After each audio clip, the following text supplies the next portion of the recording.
Yeah, sorry. Sorry, yeah. Sorry atu na to telefoni pa si me ai ko live ko ane nai. Ka malo pe ko si asi Malo pe ko si asi live ko ane nai. Ke tau te hoko atu. Iyo, tau te hoko atu pe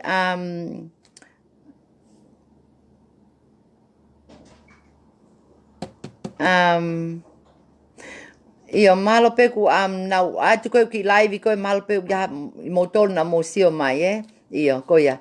Na ngate ki live ko he komresi office ko komresi Na ngate ki live ko ya. O kai pe office a tau tolu ke tau launga e kakai ko niki ai he komresi. Pa ku ai pe tau office ke tau o fenga ke mau mai tau fanki ko ni ko na mole ko na ka ulungata ke mo o claim he dry bureau, small claim, kona ko ostu atu pe u information ni, kona ko ostu atu pe o ku whakamatala tonga atu pe kak mo tolu, ke mo claim. Mako toko ni mai ni e whai ngau i ka nau tolu, no whe man toke claimi, ke mau mai nau whanki refani, Pau ku iai pe ungai fees, ke te totongi mahalo ka pau ko e nima ngeau, pe ko tolu ngeau ke huafe, o ke totongi tola whanima. Pakapau o ko refani a ko ia ko e paanga e wafe ki he wafe ke ni mafe mahal I kai wafe ke tamano te ke totong pe ko ia e paanga e hiva noa. Pakapau ko refani o kua mano ki e tolu mano te ke totong I lewa paanga e te au hiva noa. Ke mau mahe o mano ko ia pe ko tolu mano. Ai ko auia mo kua mano ia meleheana o totonga te au hiva noa. Ke mama hopo. Pa koe hopo ko ia, hange ko lau ko te nau kumile pe ngau e kakai ko e ni pe te nau lava a 40 ke totonga atu o ho refani. Pa ka pai ke nau lava na to a 40 ke totong he, mafo ke hafo ka ulu nge feke ko e ni o talamai ko ke nau ngau e. Pa ko ke nau paanga mo mea. Tau peki tai ke nau tā mai tola hongo fulu peka tola ni mahe wike peka tola te au he wike. Ka ke pe te si atu o nau ki tokanga mai. Ke te si paanga koe na mole. Ka o te tau tuka pe tau tonu nau tolu ke nau fo iope nau tolia o fai te liha te paanga pa te tuku lewa kita ke otua ke fai whaka mole mo mea ko ia. O koe ke totone whaunga ko ia. He koe haa mea ko ana na o mai a FOKOTU'U system loi. Koe tau wheu ia koe ke fai. Kwa mana mo nofo i New Zealand, mo mai mei tonga, mau mo pepa nofo nua i New Zealand, mau mo citizenship, hange ko melehea. Kwa mana kai ko melehea FOKOTU'U systemi, osko o ate citizen, internal affairs ho citizeni. Ko koia ke to citizenship i melehea, Ungau ke alu ke fonga kaka. O ke alu ke fonga kaka, because na ke alu koia o ate si internal affairs o citizenship mo mali mo kitahine ke nau ilo mai internal affairs I ho fu ulungata ho alo kai paanga e kakai mi fitu ngau ni manoa ke tole te au lesisita o ke pe na o pe te ke pe kakai o ka pau na ala melhea fai fonga ai full output ene citizeni o ne talanke kakai ko ni internal affairs e mo ni o mo pehe o ange internal affairs e citizeni a melehea I kai malo ko tipo te pe melehea ki tonga ki ga ange internal affairs ha ne citizenship ka ko ne alu foko fai foke fonga loi o full out te fo mu e fonga loi ko mena ne mai le citizenship ko tau ai pe ia tu ko full out te form loi ko ke ilo mai pule angai o mo me ko na fai He monite ke toko naki o mo alo FOKOTU'U sistemi o mele hea. Ta naki mai kakai ke mo mai ko mi tinge na lele vabe. Tau miti ke holo o tahuhu he taha ua. Mat mautolo tangutu ai ke mautolo fe mau ngā we mau paangaka mautolo tangutu whanonko o loi mo o kaka. Io, tau hoka lewa ke kulupu, aia koe kulupu ene whāku o si ai atu ko liwa manu, pa mono mali ko ola manu, koe tapuaki mei langi ai kulupu al ola manu, pa koe LM2 koe kulupu al liwa manu, Ai si kakai ko na mo kau mai ko na kulupu al liwa manu ko CFP ka mo tolu hena i lai viu mo si sio mai, mo nofo pe, ka tok fa tau meetingi mo ukulupu koe ke tok lava tau mea koe fai ke lava tau fanki laka mo pa mo hu mai kulupu koe na liwa manu pa mo lele vave mo hu mai popo iau unga si sai pe ukulupu ya koe ne taha unga na kike nau kau mai nau tolu mo au ngai kulupu koe ya ko mo tolu ai lele vave mo liwa manu o ko fe mau ke mo futokoni mai ka te au he koe kulupu ya na tau fe au pa maheni mo ko mo tolu pa ilo mo tolu Pau ilo e tau ngahi palo mesi na whai mai liwa manu. Pau ilo e ngahi mea melehea na tau whetakai ai mo melehea. Ko ngahi kulupu ya koe ne taha koe ne ukulupu koe na e tolo sesi mo e beautiful flower mo e princess of flower mo e team pine. Na kike u kawa wi ai. Na alon laun ka liwa manu koe toko ni e tau kulupu a liwa manu. Pagoni ko alon launga ke lele vave ko ngā koe ofat ka mo tolo hanga e melehea kakai tau tolu. Pea koe ni ku si te kole mai kakai koe ni ke te o mai ungai kulupu koe ni ke toko ni nau tolu. Koe kulupu koe nai tolo se si, nai lau koe na unau lesi sita koe ni New Zealandi. Unau lesi sita koe ni New Zealandi, o keke nau lesi sita nau tolu. Na ale toko tako tia fine, koe ki tahine mau tau wha noa pe. Na alo lesi sita e mea koe ni fu e online, koe unga koe fale ko loa mo mea.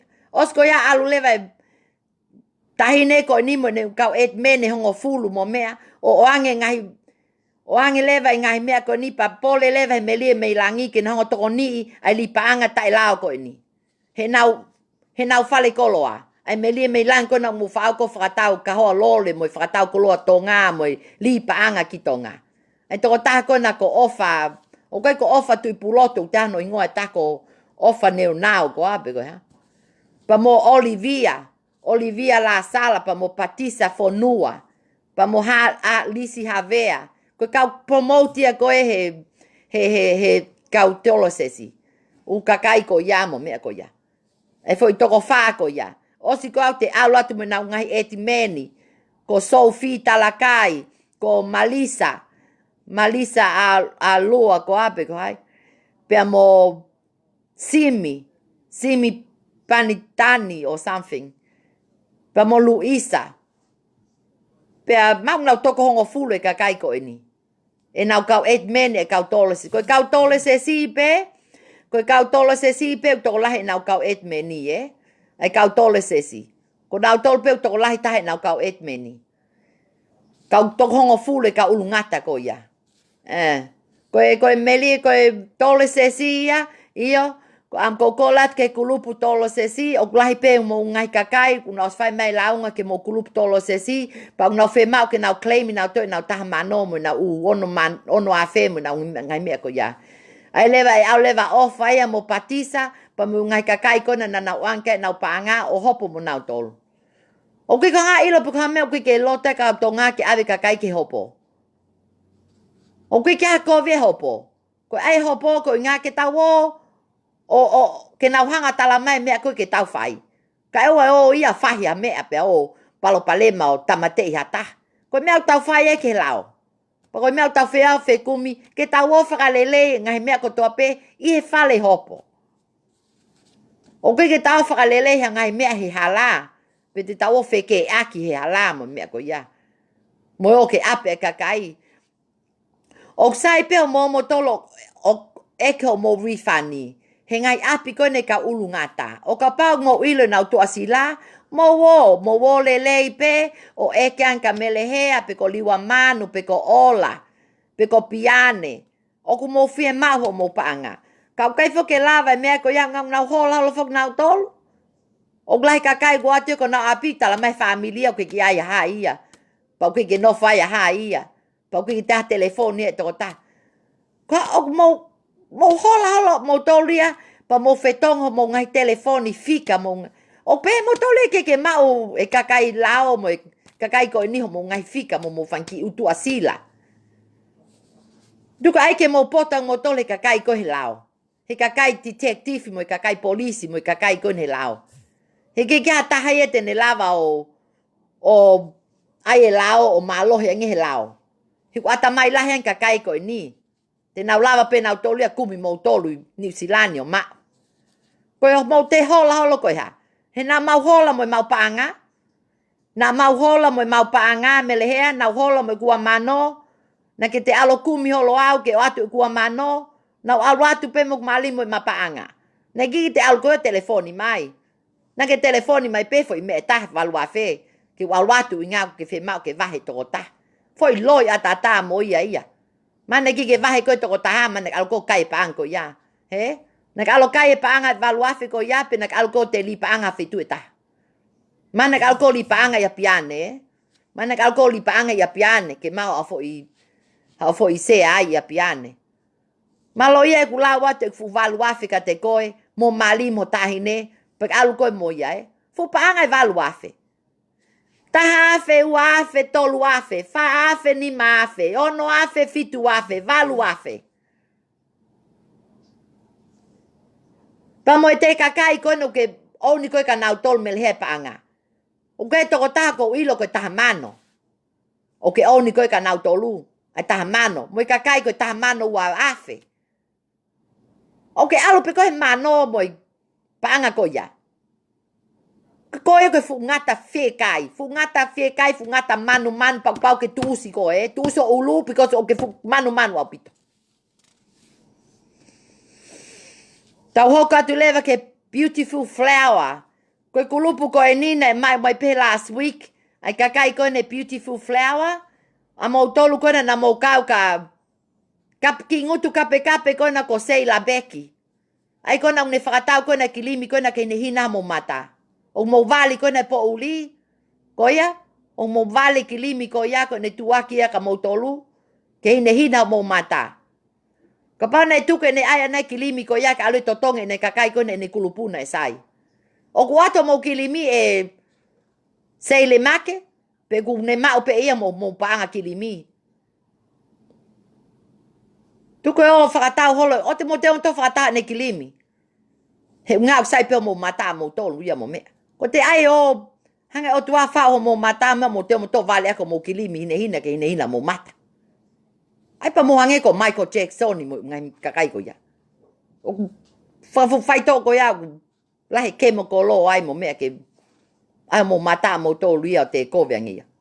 Ko sei le mak na e fai ne lesi sita sei la peti i ne fale ko na kuin lei ni na lesi sita sei la peti. Alu sei o totonge kakai ko na ke tali vahe ko na mo kulupu ko na ho ungai kulupu ko na ngoto ai ho lesi sita ko pa na wole na toli hanga o la MANU'IA o te FOKOTU'U ne kulupu ya ana Ai ko tu ko tai mini e sei la mek o ke oni ke kakai o kulupu ko na ai ko na mavahe ko na mamotolu ka et meni o ke mo vahe pa na tolia o FOKOTU'U leva o la MANU'IA e kulupu ko na ko tapuaki me langi ne FOKOTU'U ia e o la manu e mali ko na liwa manu alu leva ko nga na 5 te hu mai fu to te au ko ni mo kulupu ko ya o te launga ka ko pe mo oli pa mo o la manu.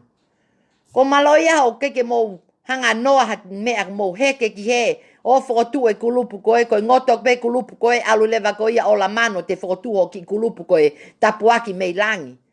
Kona na mos ngoto ia sei ke mo mai o no fe mali e pe. Os ka te hu mai kakai e kulupu ko ia na tapuaki me langi e o la mano te ngoto ai a ni. Oh ya we. Ko ia sei la meki alo fai mo totongo o kakai e te tu pe o lai tahe a ko toa pe ke ngaki ke sio mai ki ai e sio mai ka o family o ngali vale ho fonga kaka ho li paanga ke alu ko kuma ngawe sai mo me ke alu ko fotu li paanga ba ka ku ke lava vahe kakai ko hamene ala ko fotu li paanga pa os ko ya pa ke hoko at ko kilimi ai mata hina tu ko fao ai holo ngai protaki mo ngai ko ka SIA'A pe fata holo ngai protaki ko ni mo ka online ni mo kuma mo ngawe o kuma mo ngawe o ngawe ni ma hiva ke ni ma ka tu ko no fo pe o tanaki pe ibe kakai ho mo ngai fata product mala mo hela ia mo kofo mo product li ya tu ki li ate ne ki fra moi ki he li ate fra moi ki he o si ko ya ko ke mo lava yo vahe kakai ho mo li paanga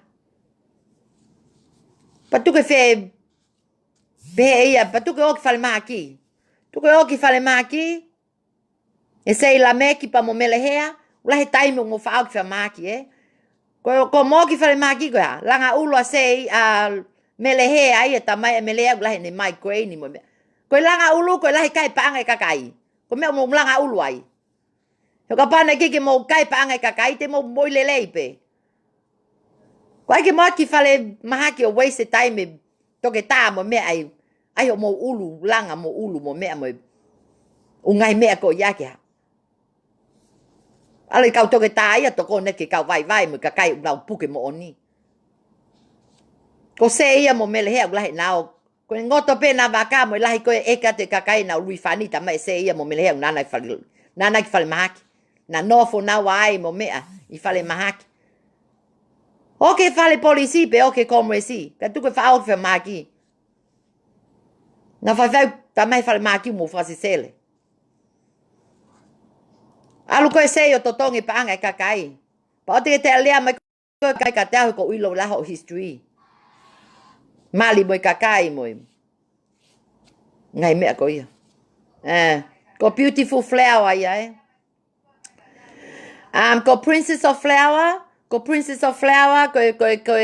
kulupen a Florence Hansen io ko tu e taimina princess of flower o te hange pe ko kakai ko ni now support ya tu ko ka blahi o ke te ta mai ka te au pa ki te tokanga ko ia ko lai ta no post ya ke mo ngai me ko ya pe lahi taimi o aina ke ta mai pe ka te au o inga ko ha mo pule ko na mi francais he last month a Campbell ko inga pe me na ke ta mai ka he nai fai te unga aunga ka Campbell ka ko pa mo malisa ho mo kulupu ko na French perfume o ko sio ke ka uli pa ko ni na heka tu eni ke kaloni ko na ai fanse na wate ka kulupu ko ni o tangutu atu te motato si mate campania si MOTU amulia ko na Australia Campbell o moato te fai fonga o ki ai pa mo ave ate kakai na se ni ke na kaloni pa mo si ofa ate na kaloni ka o kai pa anga ko ya as well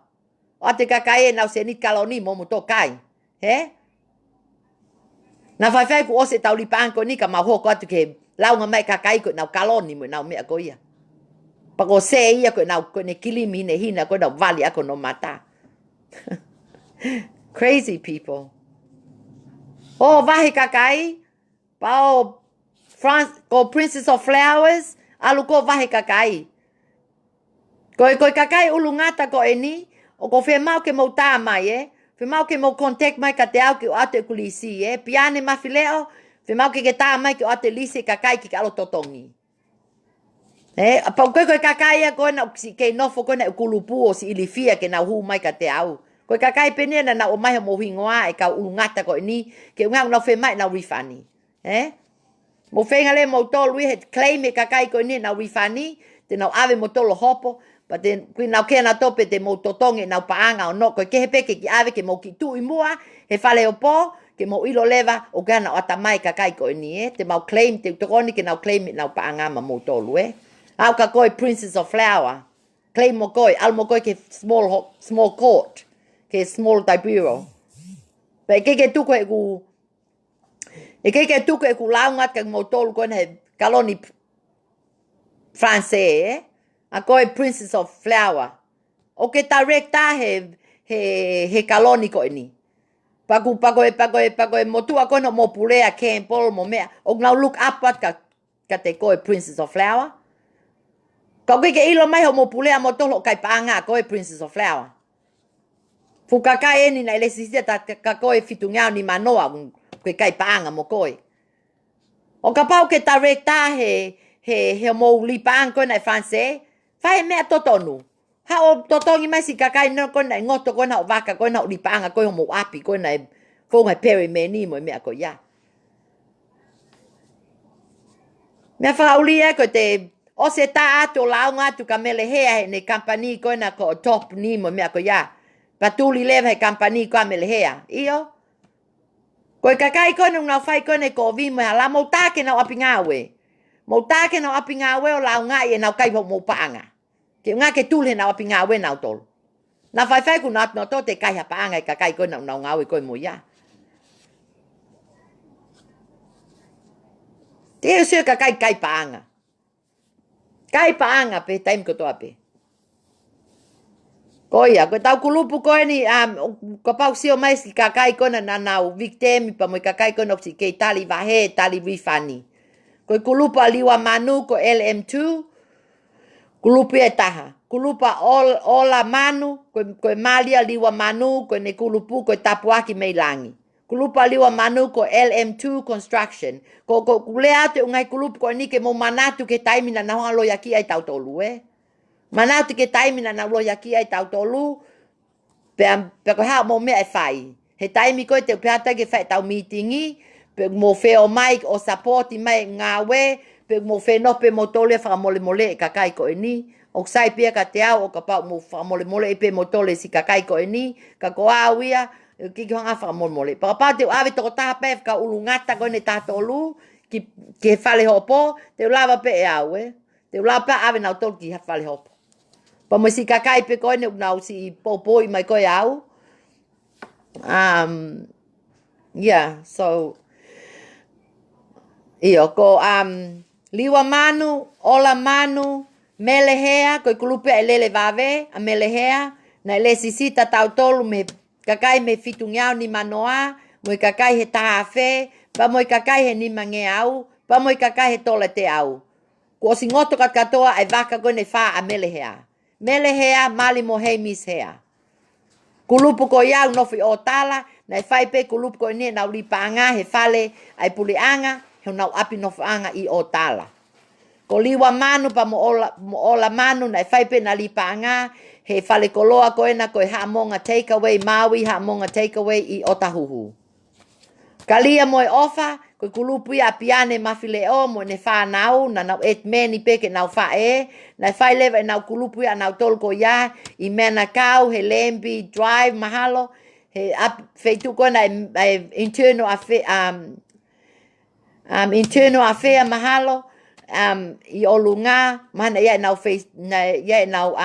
company iai, sai pe pau pe ke o si ilo pe ngai mea ko ya na ki ka he kulup ko na piane pe ke ilo tu asila ka ko ilo pe ko Lembi Drive i Manukau na mo wo le sisita ka piane pa na stu pe security pa mo ngai ko ngai ilo pe ka me na security ai piane ia ne lipanga ko ko security ho lipanga ko e ko ha me KAKAI fat ka ko ke alo security na tol ko nai klapu pe mo me ko KAKAI na ko na me ke fai fuhu mo me Alu ko si security e KAKAI ko ni ko na to kape o whanau ko ngā ko whonga kākā o mo lipanga.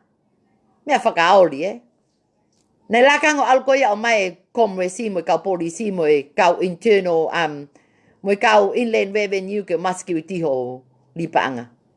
Tu ko kākā mo mio hole loi mo mea lo piane mawhileo ia. Iyo ko piane mawhileo ko kulupu ai toleses ko kulupu ia tia fine na ne fai a lesisita o maua e feanta ia ai tolesesi. Aia ko tia fine ko mo CEO ia mo tolu ko ki tahine ko tia fine o ke ano ki toko ua taha ko liva fino moaki or something pa ko na anti ko Sophie Talakai. Ko Sophie Talakai ko na anti a tia fine pa mo ni ki sista ko na tia fine ulahi ko iai. Ngau nofo ko na Fika tolu hiva Church Hill ko na menari wa. Na nau whakataifu api loku fitu ko na. Ho mo timi ko na e tolo sesi. Ka ulu feke ko na e toko hongo fulu. Ai ko na he timi ko na e tolo sesi. Ka waipa mo melia mei langi na mo lesisita ke melia me langi pa mo lesisita mo api ko na tolu hiva ko na he imena riwa pa de te lele lesisita he api ko na luisa na te lele lesisita ai pa mo como head office na tal mo lesisita o mo lesisita ko New Zealand ko head office ko melia me langi pa mo number 23 path 4 hall ave ai ko na melia me langi o mo lesisita e FOKOTU'U feke ko mo tolu mo mea. Ko MALO'IA ofa pa mo oli pa mo patisa. Keke mo pe mo tolia o whakatau mo koloa whakatonga mo mea mo teo mo tolia o te money laundering. Keke whai peha ngau e taha ka mo. Lipa anga, whonga hala. Lesisita mo melia me langi pe kai, pe mo tai lesisita pe mo tolu. Tuko mo holi mai melia me langi e kuiai pe fu camera. O ke pe camera ai melia me langi he ungahi he ungahi fale koloa ko na tahuhu o ko se pe camera iai but e mau pe ka polisi mo me u taimi na fai li pa anga mo ungahi me ko ya. O te mo pe mo tol te mo hola O te mo pe mo tol te mo hola me ungahi whakatotolo ko ne fai. Unga se pe video ia tu mai mo KAKAI na to line ko mo li pa anga mo ungahi me ko ya. O te mo pe mo tolia e keke au e ku ngawe. He kuia KAKAI una lotu na tol ma awe, ma akue. O ke KAKAI una lotu he ao mo po uli mo la a mo uha. Ko nga ke tapaki a Tionly ngawe ko no fai. Pai hanga pe o tuaia o mai e ivi ka te au, o mai MALO'IA ka te au. Nga ko osio o ngo ia pito ai lotu ko ai KAKAI ko ni mate au. He? O ba ai mai te voloia mo kaka mo manu ke nga mau tu o tua mau tol. Mau tu o tua mau tol pa mau fai mau tol me au tau me o tua. Ke mau fai e le mo oni. Mau foaki aki mau ni ma ai ngau e okulele. Mau ai ofa ke KAKAI. He? O te mo holi mai mo toli au ngā ko o tuau ke mo ui, Ko o tuau ke mo ui, io Ruby, io o tuau whai totonu, whi mai o tuau ke tau whai totonu, he ngai tapa ko toa pe. He? Ka koe mea pango ku sio mai KAKAI MAMANI, FOKOTU'U feke ene toko ono noa o ko mau atu. MALO'IA alu pe me ao tau toko te au e ka ngai ulu feke. Pa oe ai me whanki timi koe na ku kei whai koe li pa anga ai toki tu pe mo whanki mea koe a. O tuk mo tolu mo whanki KAKAI koe na kei whai whanki li pa anga koe na tafaaki mo me a. Pe mo tolu ke mau mo tolu mo lisi E ai pia taha e ak pia pongpongo lau ngai mai ka mo tolu. Whai mo wahe KAKAI ai whanki li pa anga koe na kei whai hole rifani mo li mo me ana whai ko mo ngoto ka mo totong ke pa angai KAKAI rifani mo me ala.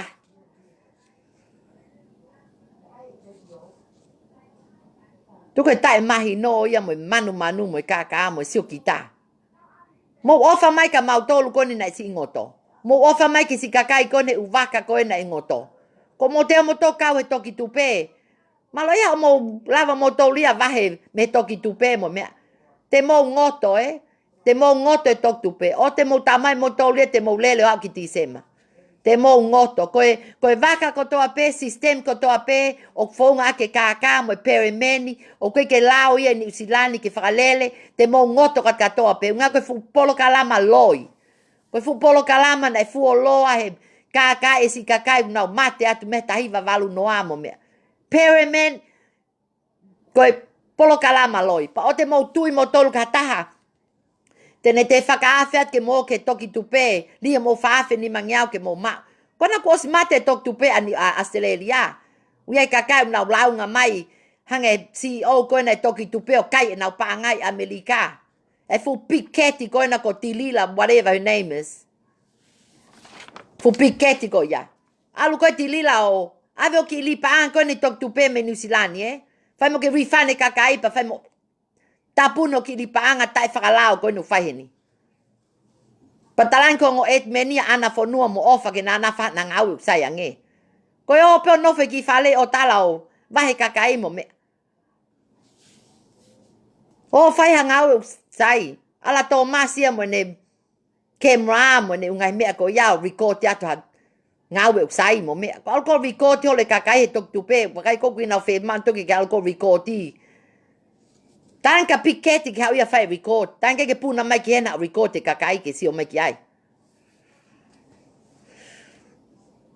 O te mo te ngoto a tok tu pepa mo te launga mai ka Tionly Ngau ke vahe piketi mo tolu Mo ko MALO'IA mo ngoto he kulupu koeni na os whangamatala atu pa mo te omo toke tok tu pe mo mea. Ke mo nan mo osi ngoto ngai kulupu. Na mo osi ngoto ngai kulupu pa na mo osi ilo pe u ngoto koeni na ke whakalao ai lipaan koeni. Oska mo te ope mo tolu a kau he kulupu koeni ai toki tu pe mo ngai mea ko ia. O mo wata mai lele o wa. Ko mo tolu e kulupu koeni ai toki tu pe taimi ki a mo tolu o whakataha pa mo ofa pa mo ana fonua mo mea. Unga mo mai tai mahino. Ko okay line apu he toki tu pe ke ha. O mo paanga mo fufa afe.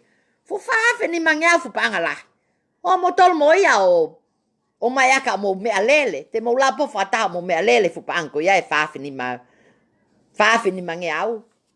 Ui ngā koe e vahe hange piketi ia mo ofa mea vahe nau family. Vahe nau ungai mahe ni. Koe au koe ke maina katuia mo mea ko ngoto ia te nau tamai nau tolu ia ku. Tamai nau tolu ia ku whetonge nau sistemi o nau mo lesisia pe wafe ni mange au. Oso mo tala mai koe whaafe ni mange au. Tu koe wha liliu hole sistemi.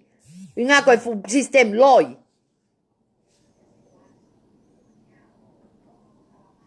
Tika ke usio e kau tonga ki kia ata mai mo mea. Pa tu koe o manu paanga. Koe paanga te hango ave mo tolu ki prisone. Koe paanga e ngali kovea mo ngai hingo a. O mo tuai ngai ao ni. Koe ngā koe ha, ko mo manu. O te paanga e kau lesi sitai e nau mea ke mo vahe mo tolu mo. Tili mo tolu mo ia mo tolu kasino aki mo mea. Tu koe manu. Pagapau na mo ilo. Oku mei ngoto mo uwaka. O ka pau na mo ilo. Oku mei ngoto mo ngai uwaka. Koe ha mea mo kei tale paanga e kau lesi sita mai kakai. Pa mo toe nau paanga o whakafoki ka nau tolu. O taan ka nau tolu o ngoto mo waka. Oku e ngoto e tau waka o atu le mo rifani. Mo ai mea koe nei masani na ne whai. O koe kanga ilo pe kei lele masani. Ka koe whaunga nei whai koe masani. Na nau wahe mai mau paanga. Ui ngā koe nei ilo e mila mo lolohea. E ngoto e na waka. Pagapau na nala pe nau ai e masani o wahe mai e mau paanga. Koe ha mea koe ki mau lawa e mo tolu. E kau ulu ngata koe na. He? Koe ha mea koe mau lawa e mo tolu o wahe mai e mau paanga koe no mau kei tali eni mahina e ono mo mea ki ai. He? Koe ngā koe ha? Mo wahe mo tolu e pa mo tufa mo tolu ko mo family. Ho mo ngai family kone na kiki nau whakatau le sisita. Pa na kiki nau whakatau mena toa nau paanga ke mole. Ko MALO'IA e mau at mo toa me mau paanga le sisita. Hau lewa mo kau family mo whangafurenia mo tolu nau fo i avet nau tolu. Mo wahe mo tolu nau tolu. He whaunga tai le sisita. Ko hai mo tolu. Whaunga tai le sisita ke mo mai mo tolu wahe ono a whe mo me ahi kulupa mele hea. Ko mana tui pe foi foi wike tahe mau kulupa e lele vave. Na e vahe pe e mele hea e ne kau et meni. Ono afe ke taine ko se keti. Ono afe ko no TOKO'U a mele hea ko Christina. Ono afe ka mele hea. Ono afe ka heimis hea. He? Osi pe ko ia ko tangutu pope he. Oh. Ino ko ha meu to vahe pe ono afe ahai. Ono afe ahai. Kau ke kia se ai a Christina. Ke ne whakatau hane sea ke maa ne ono afe. Pana ia e mau whaunga he. Ne ia mau whaunga. Ne talamai e melehea. Ko mou vahe koe ai ua afe. Te mou te liki loto e taha afe. Pea mou o lewa ko mou api mou taha afe. Pana mau whai pe whaunga ko ia. Nau vahe mai e ua afe e ia aku. Pau te whakafoki pe ta hafe ki loto. Ko inga na whakafoki ai ki loto, na kike manu, na kike manu. Pa na kike loko lahak paan ko na alu moia ko mapi.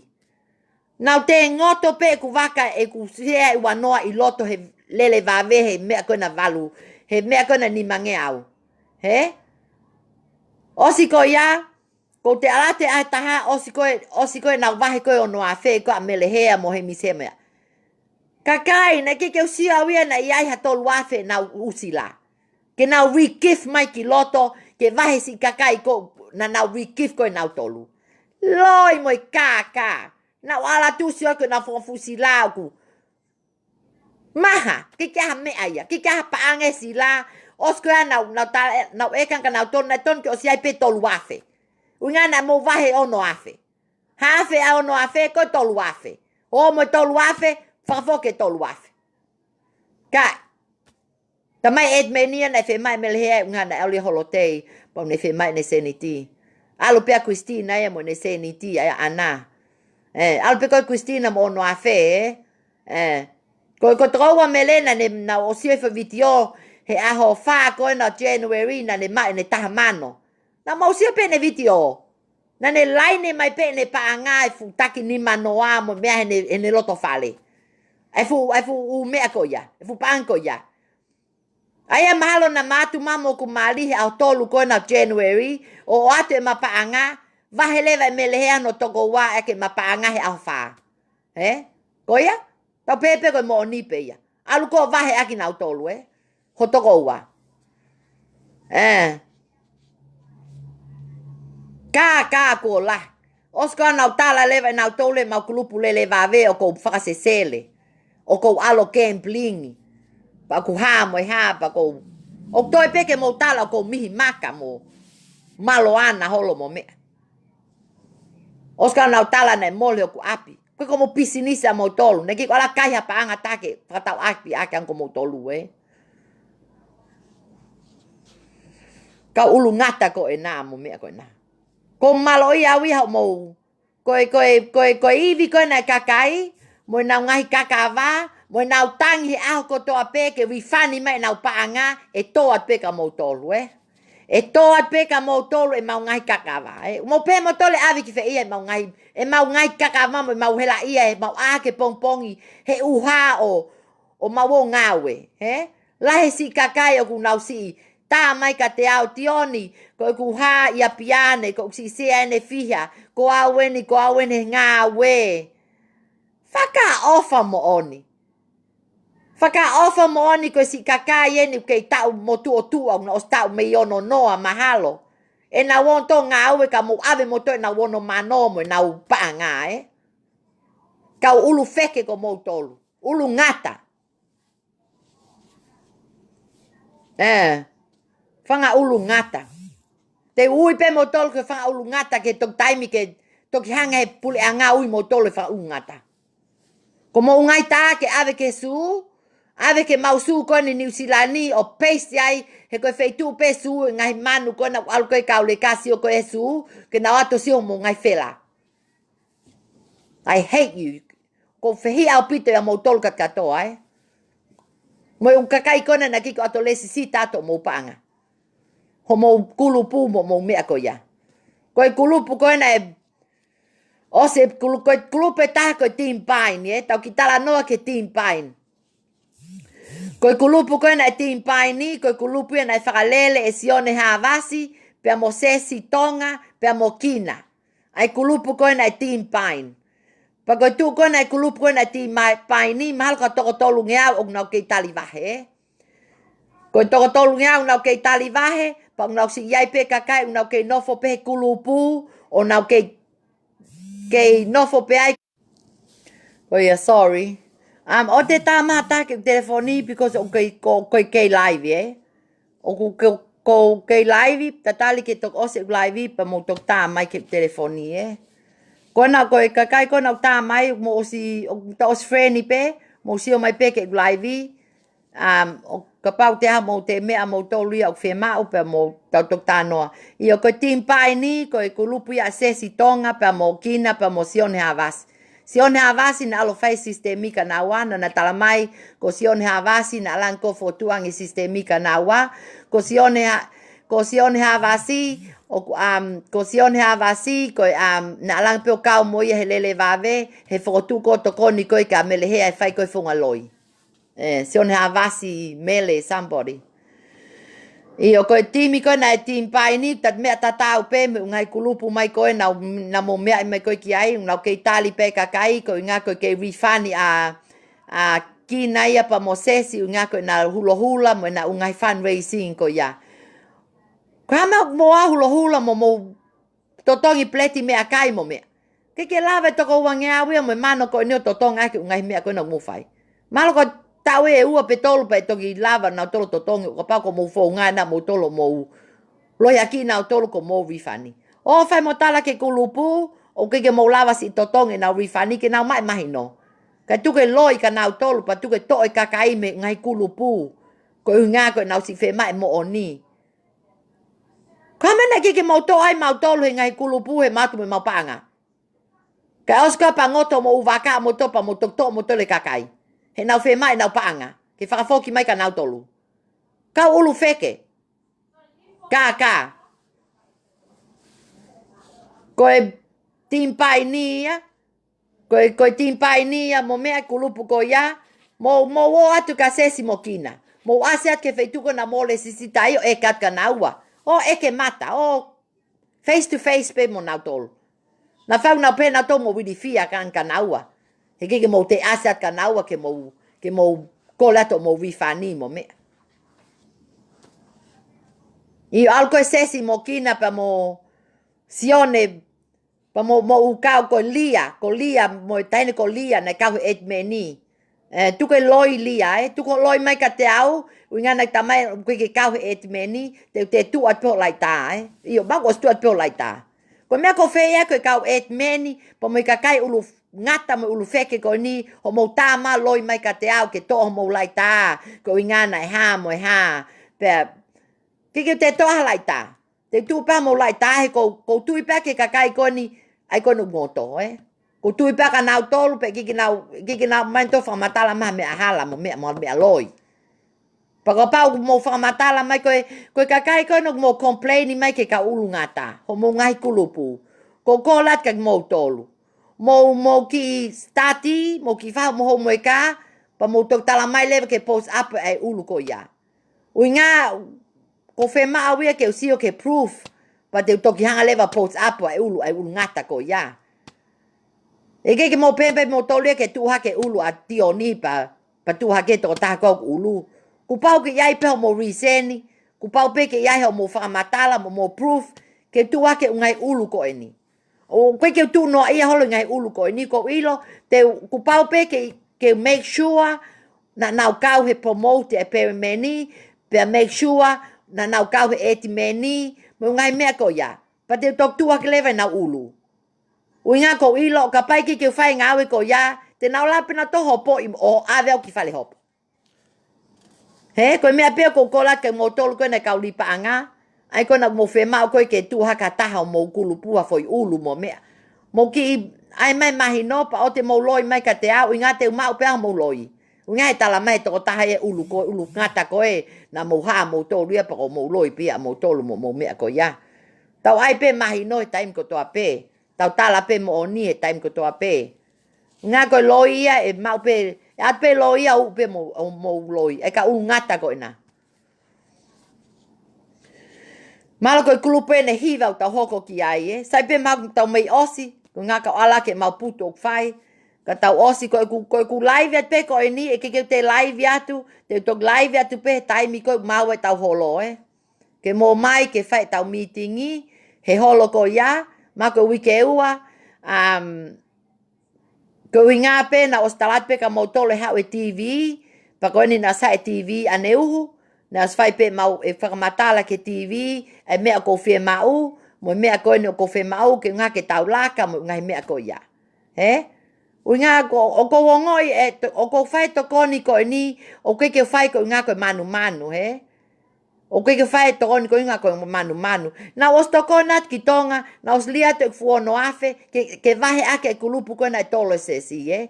E fuono afe na os lia tu ki tonga, o vahe si fanga fae toko tolu nima. Pak mo si sio pe uviti o. E si ngai fae ko ne na si fanga mole, e na si fanga malo mai ka te au. He? Pa koe kakai pika na ufasesele, na ke tala koe hafu e lau e ku mole mo ha. O ka pau nai mole ha mo ua mano, na e fine motua nai ko mit ma ne nai o tala mai. O, nai lahi panga akuia nai mole, ko ku fia akuia nai mole, pa koe ki te wha tokanga ia ako ki ai. Alo koe au te tokanga koe ki ai. He ke live ato tokanga ko panga, pa whanolongo pe koe. He ko live ato ko tokanga ki panga, ki ka taka ia aku ua mano.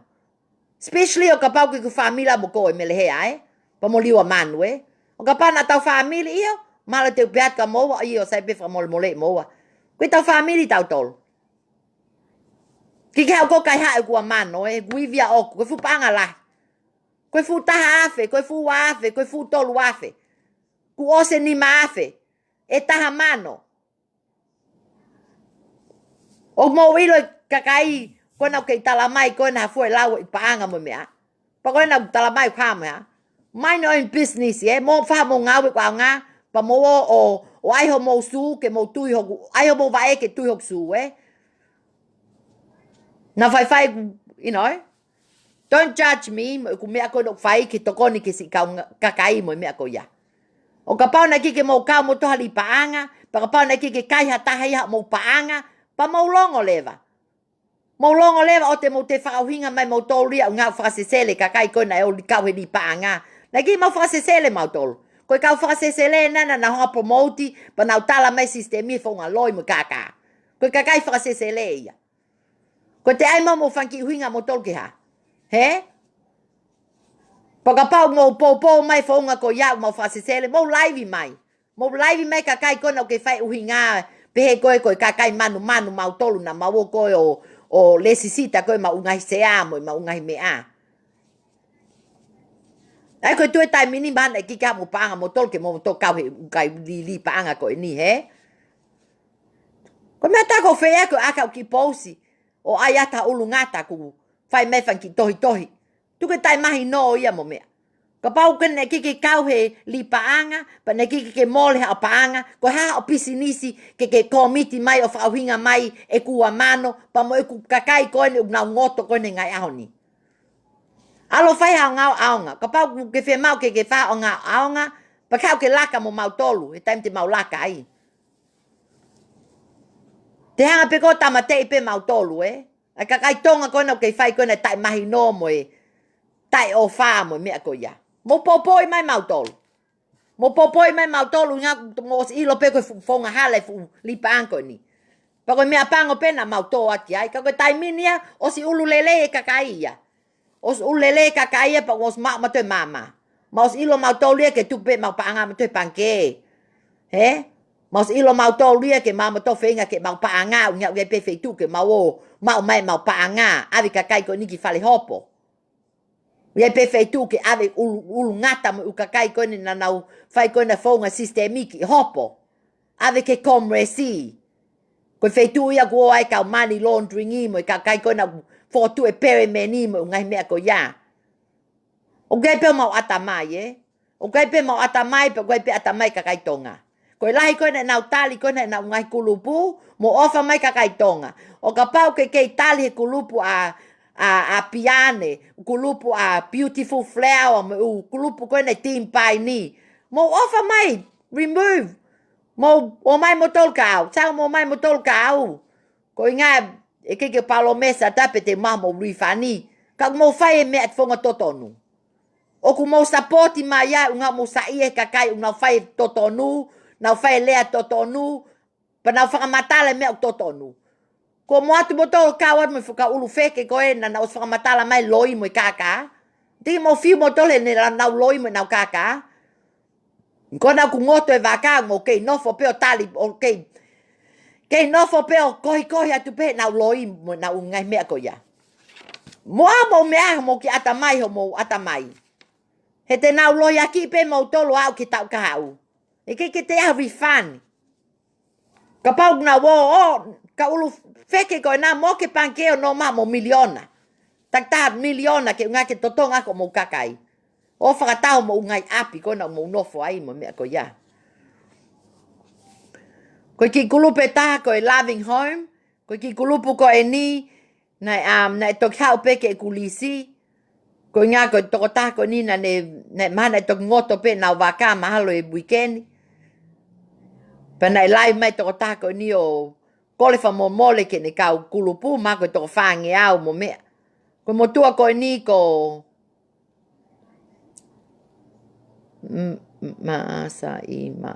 Maasima ko ka la I o ka kiloni ena moana Maasima.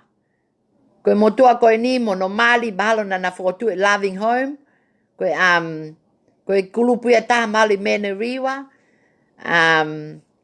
Ko pau sio mai toko taha ko ni ko whemau ke whetutaki mai ka te au. Ngā ko siaho lai taha he lisi Ai mo tua ko ni ko kiloni moana Maasima. Kiloni moana Maasima. Na ke whakalele koe mo hoa ai ki kulupu homo api koe loving home. Koe loving home pe koe love home. Ka ko ilo pe koe mea kau ke ofa ki api Loving home. Pa koe na ku ngoto mo kulupu ai loving home. Pa ku iai pe kakai no whemai na refund Me kulupu koe na.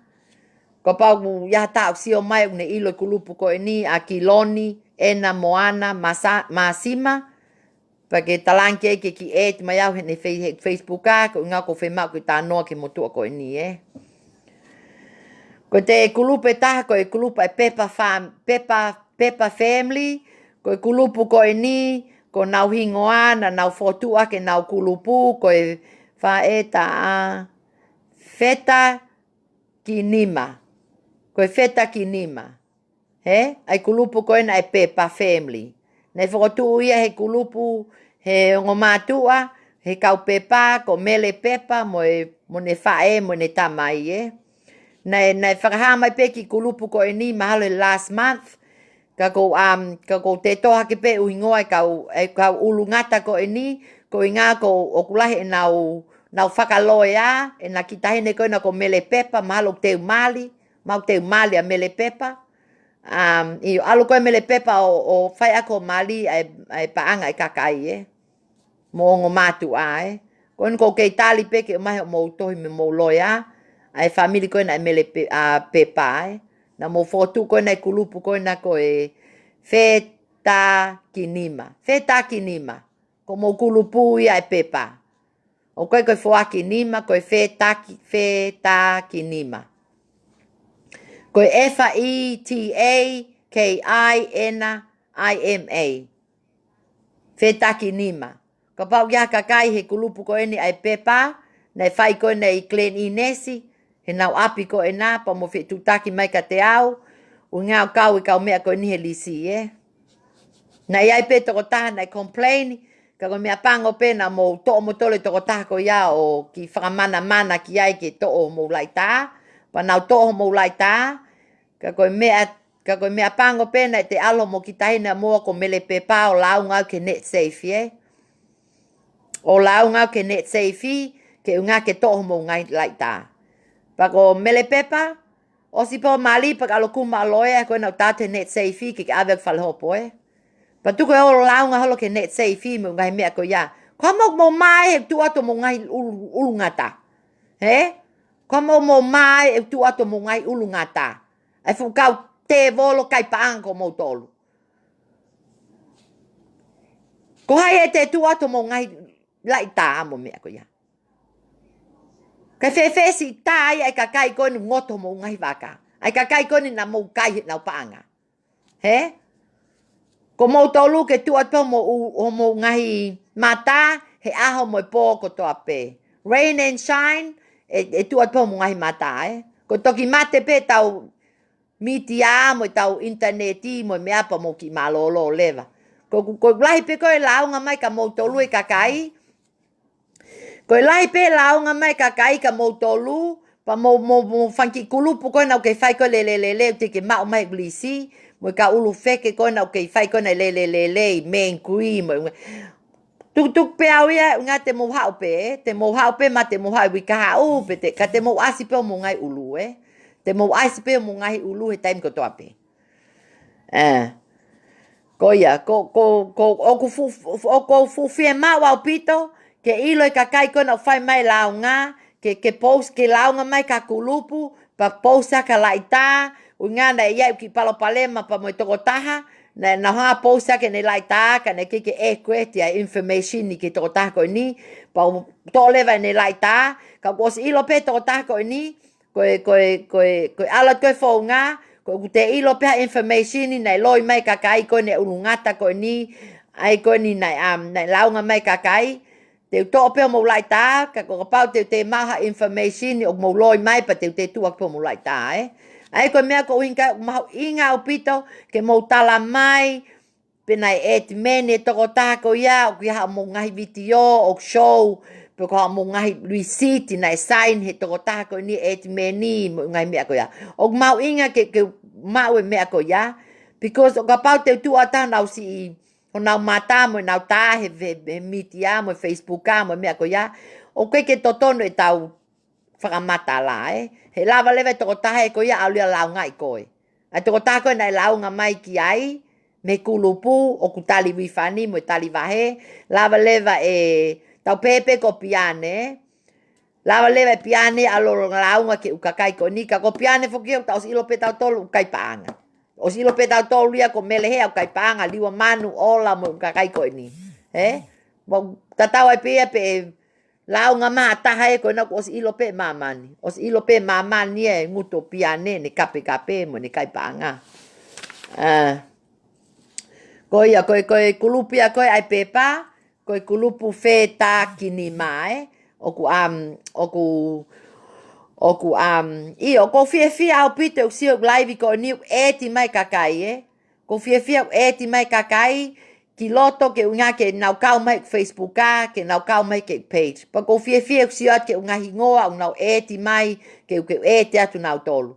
Pa koe ke fe mau ke mo hu mai mo tolu ke ku Facebook o mo mai mo to spy holo. Pa mo tolo tala ke ka unga ulu feke. Ka pa koe ke mo mai o fai ngā we he fonga totonu, mo fonga tatau, mo fonga o ko fie mau. Pa o te mo te ai mai ke waste e tai mi, he te waste e tai mi he te delete atu kau fake page mo kai mea ko ia. Because oko smart, I'm smart. Te uilo pai fake page, pa te uilo pai toko taha ko fai ko spy mo ngai mea ko ia. Mo pe kau detective nei ka ulungata, mo pe mo tol ko mo ngai ulungata. Tuko mo ai ke waste of time except that mo friend request mo ngai mea ko ia. Tuko tai mai no.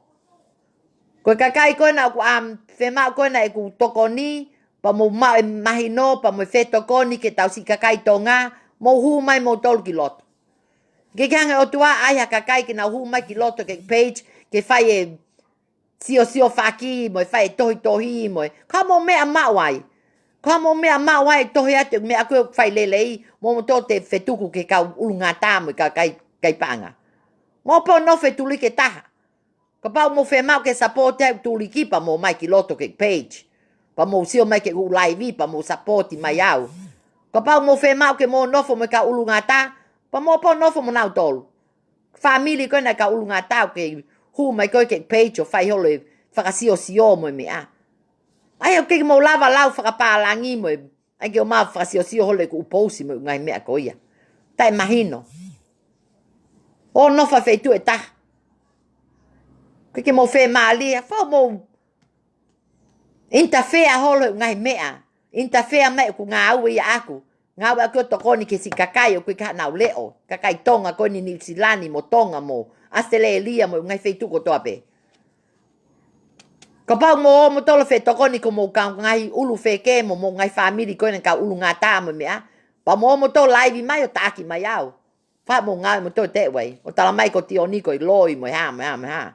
Pa tuke o tala holo ke kakai o ku Tuke o tala hol ke kakai na kai paanga lele vave pa moliwa manu pa neki ko et menia kata pa neki ko fetuku maha kakai ke o mai ki kulupu.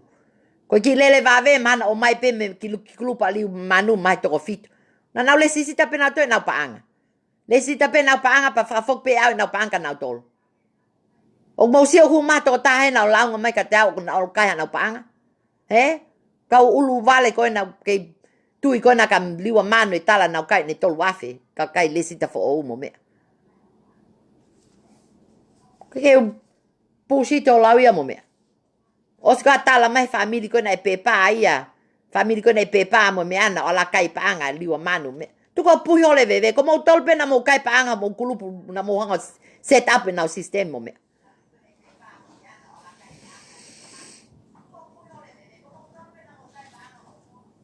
Okay, ko toko taha ko e tau fika taha ne tai mini me osi pe. Taha pe tau ta tolu. Pa tau osi leva tau kulupu. Fu kulupu leva toko ta tolu, ulu feke toko wono noa.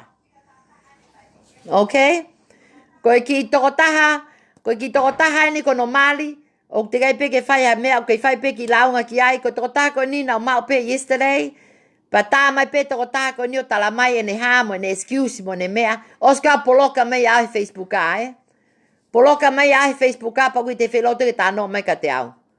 Io sai te tupe ulu feke pe ke tatale ha taim te ke te tā mai o tatala no ke bo oni Ko toko taha ko ni ko mi kao.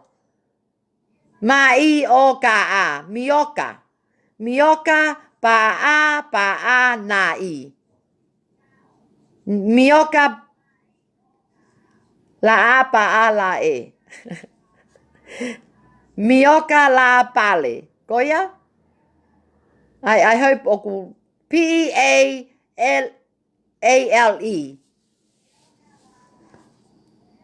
Mioka pa a na i. Papani la pale. Koia. Ko fina motua ko ni mo no ne fotu ne sistemi pa ne launga mai to taka ko O te ke poloka mai koia he ku PEHE'I ngana ta os freni. Na os loto ke kau ki loto sio ngā we pa ke tala mai kai mo ni O te ke te tala mai ka loi ka te au. Ui ngā ko taimpe koe te ke toklea mai mo ni mioka.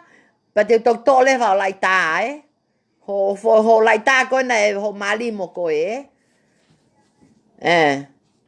Te tā mai ka te au hangi ko tā ma ne a whike ta tala noa Ui ngā koe na ko te pousa ko lai tā mo mali mo me. Pa koe na whakaofa whamili na si kole mai. Pe kama na pousa ka mo lai tā mo me Pa ko tampa ko mo whamili ko pousa ke ko unla ko launga mai kakai ho mo kai nau paanga. Ko mena pousa ka mo lai tā. A mo whamili ko na mioka ko ape ko hai o ingoa. Ko MALO'IA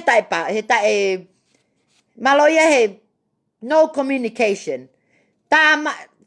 Ai mai kakaya launga mai ka te au, mo tāmale mo tolia kape mai ka te au, mo tāmale mo tolia tala mai o ha.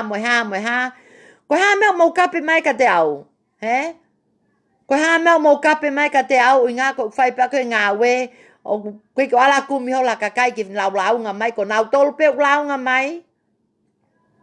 Nau tolpe launga mai, ko inga koe ko laivi atu, o taake atu mo tolu, Ko mea te hao ukulupu koe ne tolu pe whaan pe nima koe ni. Ko tuke kaka mo. Mi oi hole kaka. Osi lewa mioka ia. Mioka te tāmai ka te au hanko ane a fi Ke ta te tala noa O te ke poloka au. Nga o ke hanga embarrass o family. Ke hanga embarrass o family. Alko vali lipstick ta ta o holo me paanga kakai. Mo te ho haa holo Okay, ko toko taha tau whika taha aua le vene tai mini, tau mei osi pe tau mei osi kau ala ke Maputo si whai. Ko ana hala levu fonua, Ko ana, ko etmeni, ko ana na ia ene lipaanga pa motua ko FEFINE, Balok mo manatu I pena ni o ne nai kalapu, pa koenu ko os whakatai nai kalapu ko ni ke haa wuf koe mi, Ai vavau nai club, ma koe vavau nai club, Ko nai klapu ia e toko tako ni ko ana. Ana hala ana hala Tau pepe ko ana fo nua Ko ki te ilano na whau te kape at ki te spela te nau hingoa kakai ko ni. Hala eva lu ko abe ka. Ko whemau pe ke whenga pe ke ai atu Ko ana ha ala a hala eva ala u eva lu fonua. Mahalo pe ko no ingoa ia. Ko ana ko ni o ku etmenia ke toki tupe pa mo ofa ke toki tupe. Ko ki taine ko ni ko fine motua io tau pepe ko fine motua. Na o ku etmenia ko mo etmenia mo kau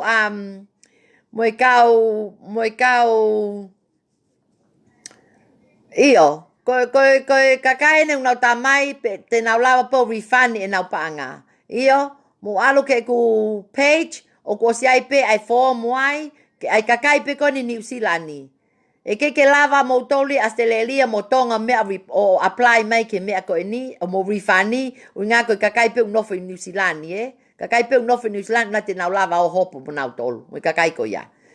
O mo lava po refund mo o sio ke ku mea ko na claim he drive bureau he page o mo kona ko stala whakatonga mai pe o mo ki fees pa ko mea leva te mo ko document ko te mo kumi ko ke attach ko receipt ia mo toki ope mo tolo mo taimi hopo ko mea pe ke mo tokan ke ko mo tohi o mo to asila mo hingoa totonu ho mo IT pa mo to asila pa mo I leva apply leva ke second party ko second party ko hinga leva ke tokotaha ko te mo hopo mo ya. Aia ko mo tolu na mo lesisita pa ko second pa ko tokotaha wa leva ko kakai na mo kai ko ka ulu FEKE'I ko ka ulu ngata mo ka ulu fake ai party go no wa. Ai ko na ni tala mai ko na fo mu ko na pe ko hai tokotaha ko second and first. Ko mo tolu olu nga ko mo tolu leva ilalo leva ai ka ulu ngata ko ni. Te mo tohi leva na tu asila o na nofo ai tu asila ko e lava ate tohi ke na lava FAKA'OFA ke tong no fema ke mo hopo pa asi pe ai pa pau ki mo fema mo tolo mo hingoa ke asi o mo application ni pa te mo tu mo tolo mo hingoa. Ko me fai te mo tiki leva foi box ko na utala mai if you want your name to be notified me second party pe kai.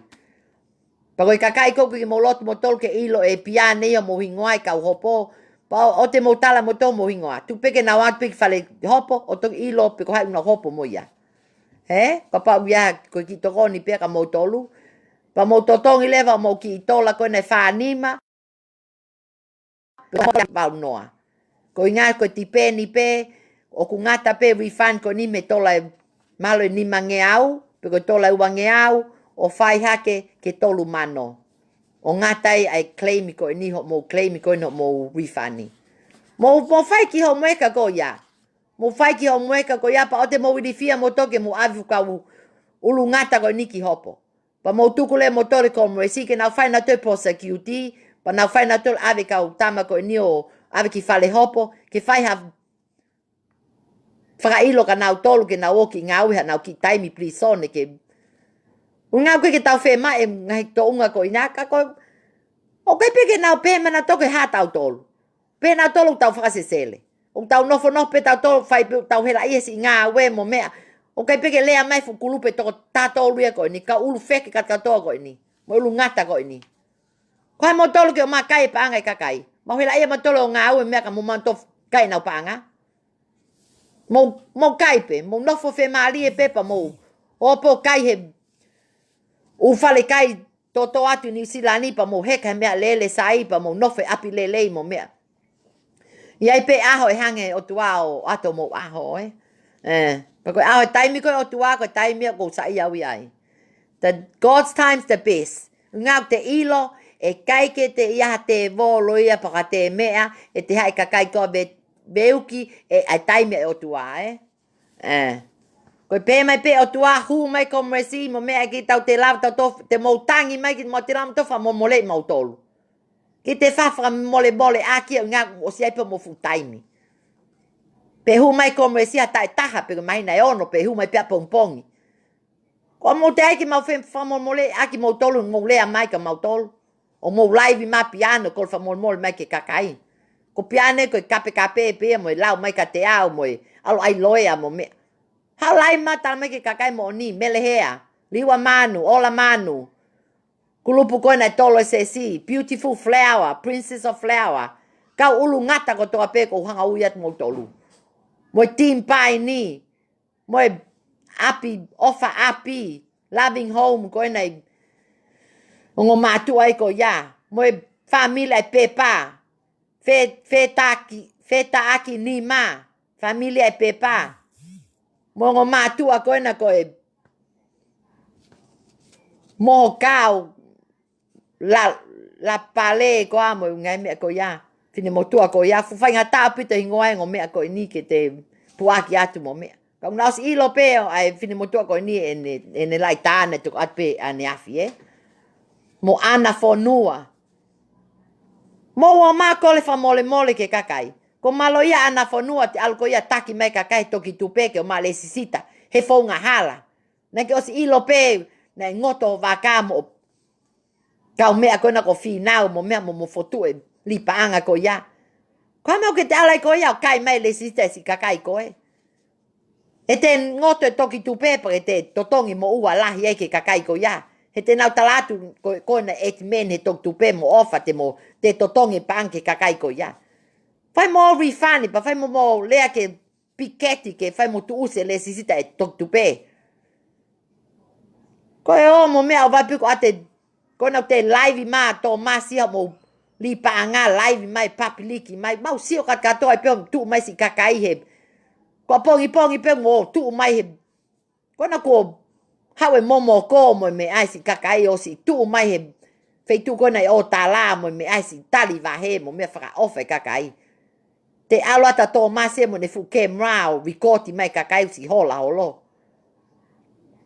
kona na now sio foi video a Tomase last week na si ai fine motu na ata Tomasia o si le atu ki ai ke asi mai pa pe mai fine motu o te ko live mai au ko ita ko ke fine motu mo pe fine motu ai ate to tonga te ne tupe mo ne le sita ko hai ko ke alko live holo ia me alko mo ke ma live ata container tilila une te kai Amerika mo ngai kakai ko ya ko MALO'IA Tomase ne popo i ngai fonga hala mo me. Ne mo tokanga mo wo toho mo panga pongi e ko ilo TV news mo tu asila. Na fai ko na wat ka mo tolo si huluat mo tolo si kakai ko na fai ko na le sisita. Ko ke play mata mo tolo. O ke ita ta ka mo tolo nga ko ilo pe awia o mo ke mau pe atamai han ko mo tolo na mo mai atamai time ko.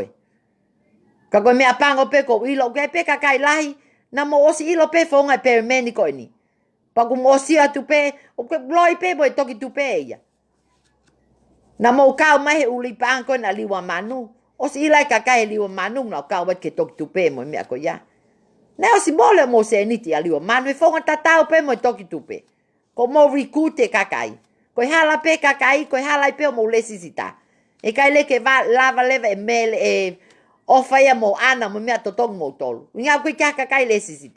Oskai pe hale tok tu peo talat na kin na ton ke mo wo recruit.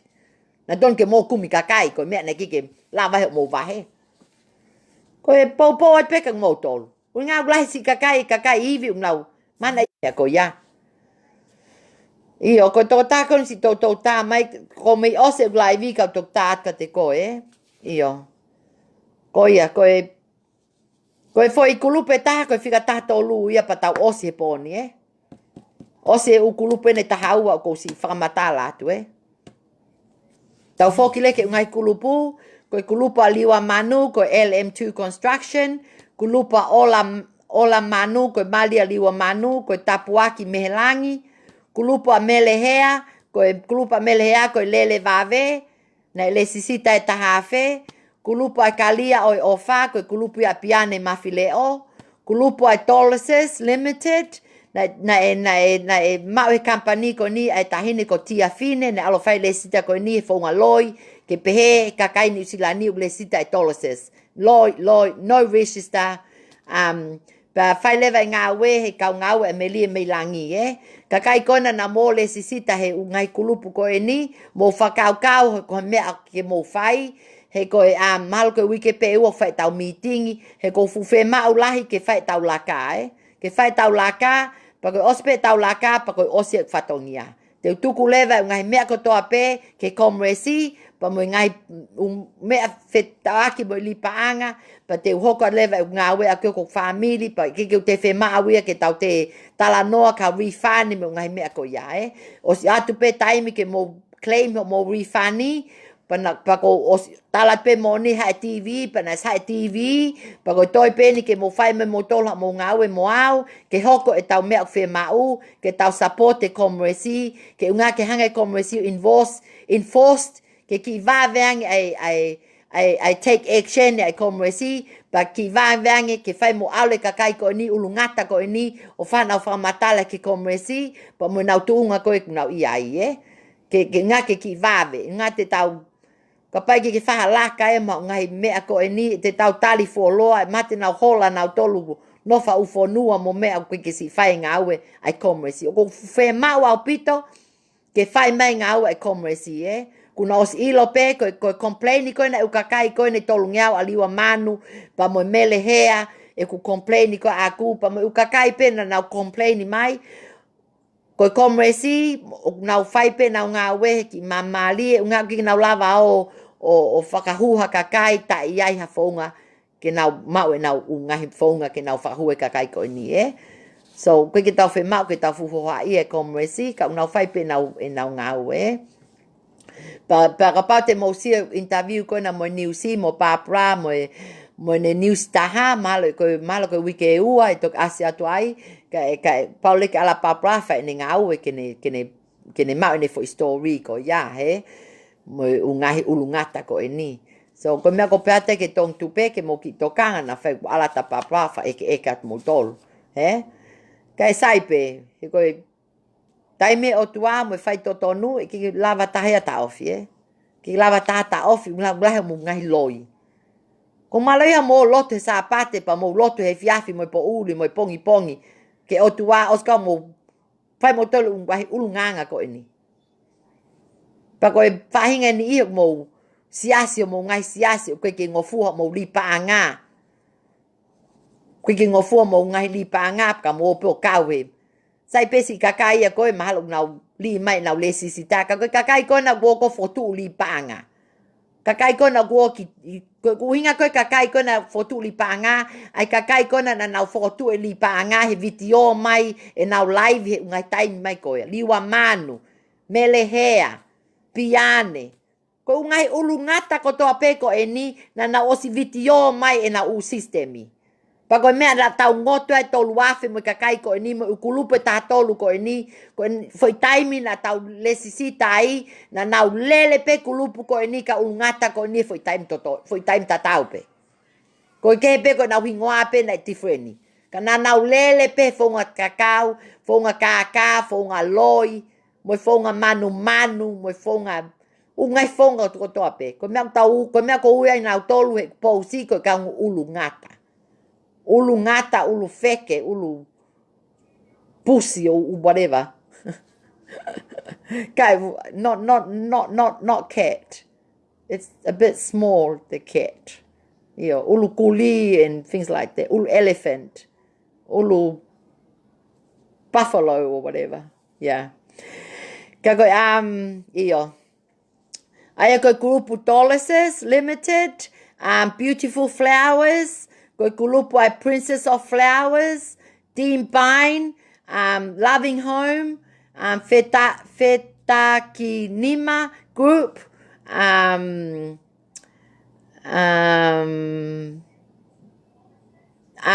Fonoa's Group, pa ko kulupu whakaosi lewa, ko Gifting Journey, Ko kulupu ko ni na fai pe na launga mai pe ki ai ka koe ke loko lahi ka kai ko ni mahalo ko kulupu ko na Gifting Journey ko kulupu ia na whakalele Francis Simone pa mono foha pa mono prata ko kulupu ko ni na whakalele Simone Francis Simone pa motua ko Fred hala Halafihi, yeah. Fred Halafihi, yeah. Pa mo e tokotaha na whakalele kulupu ko ni, ko Feleti, ko Natasha, ma ao tau Natasha, MOTU Paka. I think those are the, she was the admin for this group. Her sister is Frances. Ko ilo pe mahalo ko kulupu ko ni ai gifted journey. Na osi ngoto pe na tole taimi ko na mau kamata mau tolu ai kulupu ko na sa Frances Simone. Mahalo pe ko kulupu ko ni ka ku na fai pe fonga pyramid. Na fai pe fonga pyramid winga na recruit mai kakai pa na wahi kakai. Ka ko mea pango pe ko kulupu ko ni na ngoto pe mahalo he I December pe ko Okatopa last year pe ko November. I need to have more details on this group. O ka pau na ke kau he gifting journey, ai kulupu a Frances Simone, Natasha Motupaka, pa mo Feleti, Fred Halafihi. You can contact me regarding that group. I need more information. He kulupu koe a gifting journey. Pena e now refine that o mo paanga pe kai a gifting journey na FOKOTU'U e Frances Simone pa mo Feleti Halafihi pa mo Natasha ma otau Motupaka for ikulupu ko na gifting journey pa ko ikulupu e tatolu ai ko ikulupu e tatolu o ko lawa te poni Mea whakaulia ko ia Fukulupe tātolu. O te kei ke ulau pe ko ulungata e fiha. Ka koe foi kulupu koe wāluna ulau ko ulungata ni manoa. Pakapau te hao ka ulungata e ko ni a gifting journey. A Frances Simone mo nau tolu. Tau pepe mako ka ulungata. Mako osi pe mea ko ni mako ka ulungata mate nau te au. Kau ulungata kau tonga. All Tongans, kai ke iaha muli he kau ulungata ko ni.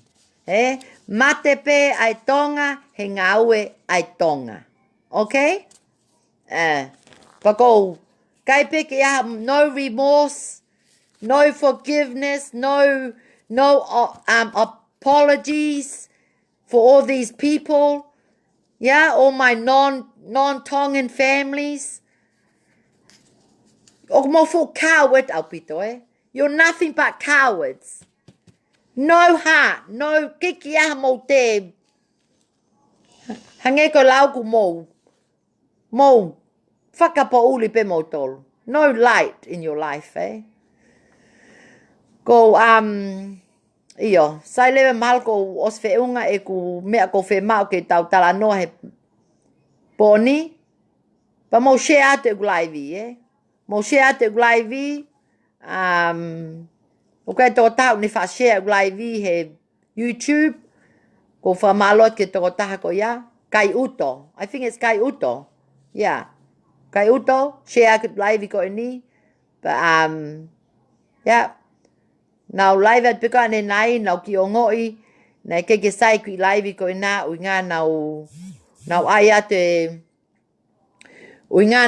te, o siasi, pa ko whakamole atu ke siasi ko ena nau si ai ka ne nai, ke moha whamole yang ia pa ko mea nau tili te video ko ia, ko pepe na ke fuloko tau e fo live ko ia ko na fai he tolu, pa ko mea nau loto lahi ai pe, ke hau he FEFINE o se ngā o te live atu na ke te lawat kau ka siasi pe te whakauhinga atu kau ka siasi, ha whaunga lipaanga, Winga ko ilo pe o ku lahi u kau siasi. Wesiliana, koe mamonga, koe pentekosi, koe, he ka u lipaang koe ni. Pamoe kakai pena nau fotu e sistemi a lipaang koe ni. Ka ko, iyo, tatali, malpe ku, iyo, o ko whe mau ke whai tau ki laka. Pea, o ka pau pe mo whainga mali, o ka pau pe o ka taimi, o ku mo loto lele, ke mo toko ni mai au. Pea mo, everyone's welcome for my protest, my march. I've done my interview for with the TV news this morning. That's all done. You guys can refund your try and get your refund claim and go to the tribunal, the small court here in New Zealand, in Auckland District Court. Yeah, and for those that are still in groups, yeah, try and don't let these people manipulate you guys every day and tell you guys false promises and false lies. You know, and use your head. You know, they're not going to refund you. You're just sitting there for nothing. Just sitting there for them to manipulate and promise more lies, more. These Tongans don't have any remorse for us. You know, they don't have any remorse. They don't have any heart to ask you guys to forgive them. They're all cowards. Yeah, all these. I call them all animal heads.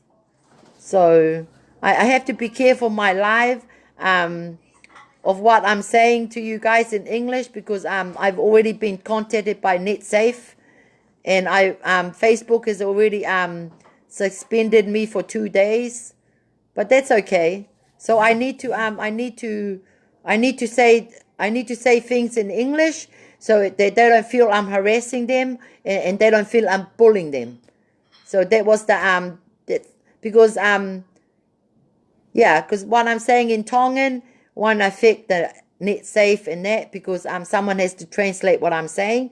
But that's why I try not to but I will give you guys a full live. I mean, I know I see KAKAI muli ko e ni ngau kau mai ngai kulupu o kai pe ke si fai ha live ke si tokoni ka nau tole kau muli ko e ni ngau kai pe kau muli kau lalotonga kau mauli kau niwe kau hamoa o ngau kau mai ngai kulupu ai ngai ulu feke ai KAKAI tonga ko e ni na nau kai nau panga he pa ko malo pe si ke live atu ke tuka mama ke KAKAI kon la mai frapo uli ai KAKAI muli pa ko siat ma ko KAKAI tonga ai ni KAKAI tangata nau fe ma fo na to nau panga pa nau hai nau ki ho ha ai KAKAI muli ke nau fai me ke kulupu ko na meli me langi moi na au pe ke kulupu ko na liwa manu na ni we na fu frapo uli au pit na nau mana tu pe tai mi ko na mau ngoto e mau vaka os fe ma ke alia fana e liwa manu pe alo fahe ne fale koloa ne fale kai. Ka koe malo, koe ki si hoka mea au me ki ahoni ai toko taha koe ni. Pa kou whakawhetai. Nei ke lota ki aule toko muli koe ni o whai hana mea ka liwa manu. Ki unga ke whakahu ai, koe unga koe kai liwa manu e ne fuono afe. Pa ne tala ka liwa manu, tala liwa manu e ki ai na alamu e paanga. Tuku liwa manu e alo tanoa ko KAKAI mo mea ka tuko tala holo na alamu e paanga. Unga ko koe pe mo kina mo moana na mo fetu take holo. Pa ka pau te asi mai o Malia koe he li paanga he kai paanga malo ko ola ina alo me paanga e whakahela mo. Yeah, so I thank you for the non-Tongans for your patience, and I promise we will get there eventually, but you know, everything takes time. We can't push the Commonwealth or what they're doing, and we won't know when they're going to action our complaint, or but they are working with it. All we can do now is we try and have a march. I'll have a meeting maybe at a hall in Papatoi. We can all go there. I want all the 13 groups, all the members that's waiting for refund to all come, so we can all put suggestion in, and we can all say what date we want to march, or I want to know if you guys want to march, if you guys want to support me, and that's it. That's all we need to worry about. And then once the march is done, then I think I've done my job for the Tongan people and for you guys. You know, so I think because I'm getting kind of sick of this, you know, it's taking my time. You know, it's emotionally for me sometimes. The way I wake up and I see people complaining that they're still waiting for their refund. Oku kongoi oku ki pōpula ko inga ko aha ke taimini I ke au ke ngā we si kole toko ni maha toko taha si whema ne rifani ko inga ko ne ki mea whakawave une si whema pa ko ngoi inga oku ko ilo o ke lava toko ni at ke si KAKAI ko ni whai me ko ui mai toko ni ko ka ulu wheke ia na tonu ke na o matoko ni KAKAI ko ni complain ni mai ka mo tole fuka ulu wheke ko ni. Ka ko whakamalo pea ko inga ko e. Uinga ko ke o mai o tua haiwi mamalohi pea. Pea ke o mai o tua a moutolu koe nang mousi ke popo i mai ngau e koe nuk whai. Pa ko whakamalo atu lahi ka moutolu. Ho mou e tau tuku ki hange kakai ko e ni o kai e tau pa angahi whaunga hala. O ko ilo koe kakai tonga koe kakai ofa moutolu. Koe kakai moutolu mou tui o tua pa mou lotu. Koe kakai moutolu mou mai kātaki. Mo e whakamole mole aki. Ka koe mea pango peku hange o tuaia fili au. Ki wa awa whai ngāwe. Koe i ngā koe malo peku mea pe o tua ko au peku te loto lahi. O ai atu ke hu mai si kakai koe ni. Ai kakai koe ni ulu feke koe ni o nau ulu hai hai. Pa nau manu mo nau fe ulu ko pehe ko mai nau mea. Kakai paku koe ni. Negi ke maa nau mea nau tona, maa pe nau mea koe fung kaka mo kai paanga i kakai. Ko MALO'IA mo lawa mohe po uli. Koe mea au te ha o hu mai ki loto, kole whamol mai ki te kulupu. To e telefonio live mai. Tala noa mai ke kakai. Ko pau ko mo atu ngana mo to mo nopi mo to nonga mo mea. Pa ko mo finangalo peo tua ki ave mo tolu ki komesi pa a mo tolu ki fale hopo. Unga koe ki mo tokanga mai mo tola ka mau tolu. Tā te kakai ke nau si wifani koe ke mo si. Tā mai mo tole te fo i loi. Tuku ai loi aki e kakai. Mo maha ofa ke kakai. Mo tala ka nau tole mo oni. Mo wifani ate si kakai mo lava wifani atu nau ki koini. Mo tāno fe tāno aki. O ka pauna mo fai mo lea mai mo oni mo ngahi mea ko ya. E ke tau wau ke fukulupu koe ne tā tolo ko hafa ilo mo tolu. Pa mo i kakai. Ko mo tolu peo mo ke mau koe nei tai mahi no mo e hola takai holo mo mea. Ku ma osi ilo na mo kaka. Ku ma osi ilo na mo kai e mau paanga. Ku ma osi ilo na mo vahe mo family ake mau paanga. Pau sai pia ka mau tolu. Sai pia ka au e vahe melehe ia. Ma wato toko wā koe haku seniti. Mo i kakai masiva ka koe tunga melehea mo liwa manu. Ko wila koe kupaanga aku ia neki ke aunga ka kakai masiva. Nei aunga pia ke whakatau ako veni melehea. Futolu mano ko ia. Nei aunga pia kupaanga aku ia ke ai ke hei misene fu container ki awe ki haapai. Neki ke aunga kupaanga aku ia ke tokoni ka ki kakai masiva. Koe mea ko ita koe ai. Pamo si kakai pe koe ni. Na ta os ilo pe o ta wate tau paanga o toko ni ai kakai na ULUAKI tau tolu. Ai si kakai masiva ko ia. Pana tau os ilo pe na palo mesi mai ai kakai ulungata ko ni e vahe mai mo tau paanga. Kana na os ilo pe na tolu e kei ke vahe mai. Na o atu ka melehea e kua mano valu a fe, pau e kan ka melehea. Ko a fe e mawai e masi i vahe. Tala mai melehea hua nima o maasi. Koe fu mahi ne tolu na manofo pe o look forward ke ki paanga e o mai melehea. Ka koe aho ni melehea ku ke hanga o toe ngahi mea lahi. Ma te au. E whalala ka te koe ko te hina. He lele wawe. Panau tui ko ngahi malanga mo ngahi pou ko toa pena ki tala mai. Koe tapu aki me o tua. Hu mai Tionly koe tapu aki me o tua. Ke wato le sisita e tahafe. Koe tapu aki me o tua ke wato le sisita e kunimange au. Ka koe au mai ke aho ni melehea. Ka maho mali. Liwa manu. Kumauhanga to e kungai.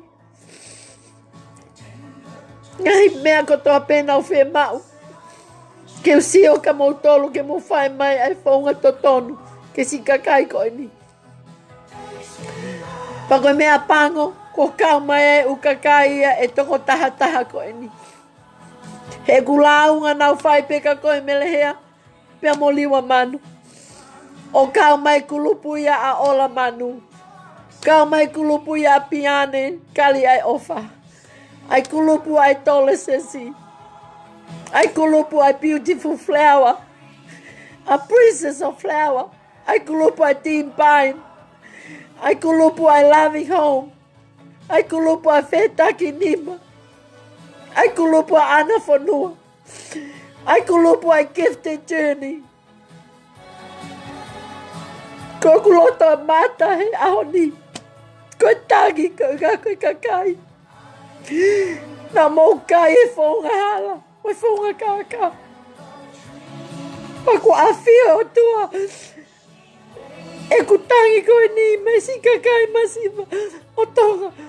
Ka mani o silani. Mau ofa o whaiha mea au totonu. Mau lea mai mea au totonu.